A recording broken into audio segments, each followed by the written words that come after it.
ఈ నెలలో ఒక సూర్యగ్రహణం, ఒక చంద్రగ్రహణం ఉంది. ఈ 2 గ్రహణాలు కూడా మన భారతదేశంలో ఎక్కడా కూడా కనిపించవు. ఎవ్వరూ కూడా ఎటువంటి నియమాలు పాటించవలసిన అవసరం లేదు.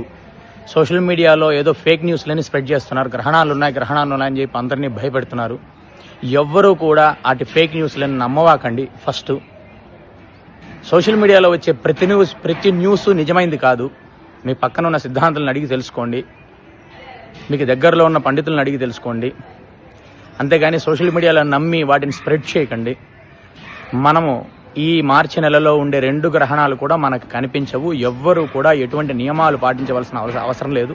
ప్రతి ఒక్కరికి తెలియజేయండి. ఫస్ట్ ఫేక్ న్యూస్లను, సోషల్ మీడియాలో వచ్చే న్యూస్లను నమ్మవాకండి. ఎవరైనా గ్రహణం ఉందని చెప్పినా కూడా నమ్మవాకండి.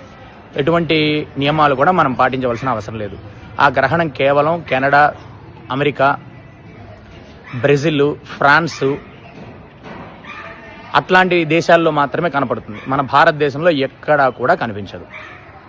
ఒకవేళ మీరు టెలిస్కోప్లో చూసినా కూడా ఎటువంటి నియమాలు కూడా పాటించవలసిన అవసరం లేదు.